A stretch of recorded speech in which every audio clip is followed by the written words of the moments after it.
Ma'am, do you consider, or does the administration consider Amy Marcos a loss from the Alianza? You consider her?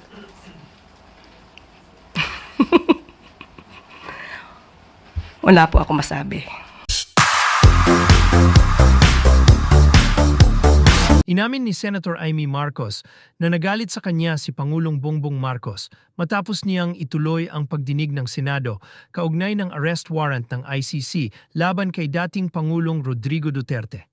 Dagdag ng senadora dahil 11 pangalan na lang ang isinusulong sa kampanya ng Alyansa para sa Bagong Pilipinas, hindi na niya pinahirapan at kusa na siyang kumala sa tiket. Samantala, naglabas na rin ng pahayag ang Malacanang sa naging reaksyon ni Pangulong Bongbong Marcos sa pagkalas na ito ni Amy sa Alyansa. So, wala kayong pag-uusap pa rin ni Pangulong Bongbong Marcos din? Oo, wala. Matagal na yun. Oo. So, sa tingin niyo, minasama ng Pangulo yung pagkandak niyo pa ng hearing tungkol sa nangyari pag-aayos? Parang ganun ang lumalabas na hindi ko naman maintindihan pagkat para sa akin, masyadong naging emosyonal, galit, taranta ang taong bayan. At nakita naman natin, naglabasan sa kalsada, nag-iiyakan, nagpo-protesta. Kaya imbis na lumala pa itong sitwasyon na to, minarapat ko na alamin kung ano talaga ang nangyayari para kumalma tayong lahat at maanalisa kung ano talaga ang nangyari. Kaya lang, eto nga, hindi ko naman intensyon na anti-administration yung hearing. As a matter of fact, kung maaalala ninyo, halos lahat ng testigo galing gobyerno. Hindi ko naman alam yung mga sagot nila. Kaya nga ako nagtatanong kasi hindi ko alam yung sagot. Malay ko ba kung anong sasagutin nila? Nung hindi sila magkasundo at hindi tumutugma yung mga sagot nila, hindi maganda yung itsura ng pamahalaan, nagalit yata sa akin na nabunyag yon sa aking hearing. Sino nagalit? Po. Say ma'am na parang nasira ang relasyon niyo ng presidente because of that. Hindi, matagal na kami hindi masyado nag-uusap, maraming humaharang, matagal na. Oo. Nakikita ko lang pag public events. Oo. At saka mabilis lang yon, maraming tao, ganun. Sino yung sinasabi niyo parang nagalit yata sa inyo nung meeting? Is it President? Yes. And you confirm this by, or you just feel it because you're his sister? Hindi kasi, nung umpisa, sabi nila, hindi na daw makikilahok yung gobyerno. Pagkatapos noon, ang dami-dami ng testigo. Sabi ko, okay na.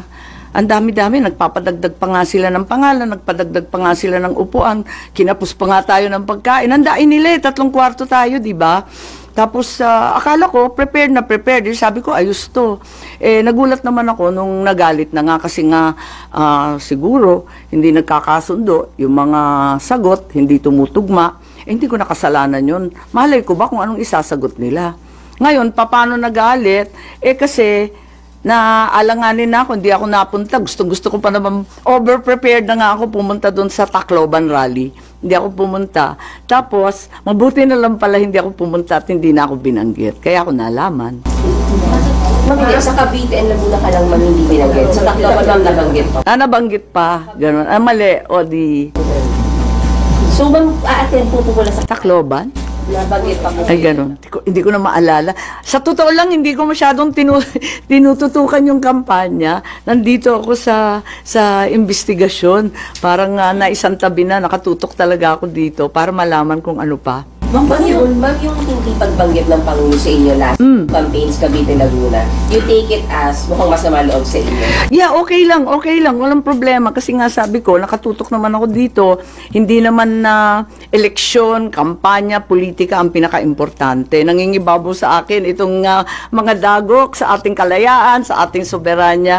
Hindi ko kaya to Talagang ipaglalaban ko yan Yung pag hindi yung hindi binanggit, pagkatapos sabi 11 na lamang ang kanilang kandidato, wag na tayo magpahirapan ng katawan. Sabi ko, kakalas na muna ako kung nahihirapan kayo. Mas madali naman ganun, okay lang sa akin, walang problema. In relation to that, may we get your reaction on Senator Amy officially withdrawing from the Alyansa? Ano po yung naging reaction ni Presidente dito, and what does it say about the relationship between the siblings, ma'am? Sa ngayon po, siya naman po ang nagsabi na siya ay kumakalas na sa alyansa dahil lang sabi niya ay hindi yata pareho ang kanilang mga adhikain, ang advokasya. Kung hindi po talaga nalilinya ang kanyang mga paniniwala sa paniniwala ng alyansa, mas maganda po siguro talaga na siya ay umalis dahil kung di niya pa paniniwalaan ang mga programa ng alyansa, hindi po talaga magkakaroon ng magandang relationship. Pero lahat pong ito ay ipapaubaya natin sa campaign manager na si Congressman Toby Chanco. But ma'am, does her statement show that there could be a deeper rift between the two siblings? Kasi ma'am, meron siyang binanggit ngayon na tinake against daw, allegedly ni Presidente, yung investigation niya sa pag-aresto kay Duterte. Wala po tayong nadidinig na anumang salita mula sa Pangulo. Siya lamang po ang nagsasalita ng mga bagay-bagay na katulad ng ganyan. Siguro yan po yung kanyang pananaw. Pero sa Pangulo po, wala po tayong madidinig. Thank you, ma'am. Follow-up question, Pia Gutierrez, ABS-CBN. Nabanggit din po ni Senator Amy Marcos that tracing the timeline of the events leading to the arrest, the administration only changed its tone from non-cooperation to cooperation with the ICC as the political relationship between the Dutertes and the Marcoses soured, or the Dutertes and the administration soured. Your comment on this one? Basta po sa atin po, nung ginawa po ito ng pamahalaan ng administrasyon, wala pong ibang sinunod kundi kung ano yung nasa batas at kung ano po yung obligasyon natin sa Interpol. Kung meron po siyang ibang pananaw, siguro personal niya pong pananaw yan.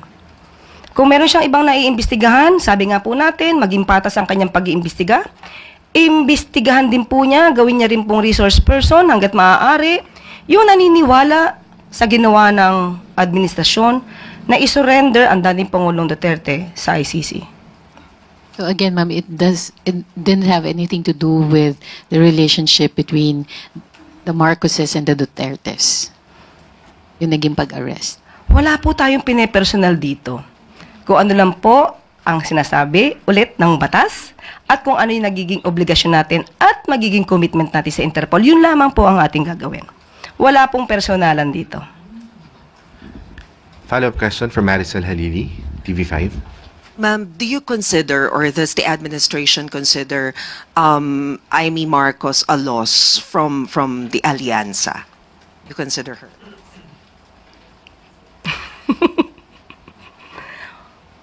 Wala po ako masabi. Sa parte po ng Alyansa, ibibigay po natin kung ano man ang pananaw po ni ating campaign manager na si Congressman Toby Chanco. Pero the relationship between the president and his sister, how do you describe that? Is it still the same? Are they okay? May lamat ba? As we can see from the statements of Senator Amy Marcos, it seems like there is.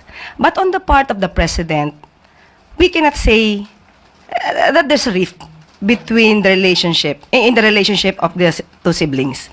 So, hintayin na lang po natin kung meron man sasabihin ng Pangulo. But sa ugali po kasi ng Pangulo, hindi po siya masyadong, alam niyo po yun, hindi siya pikon.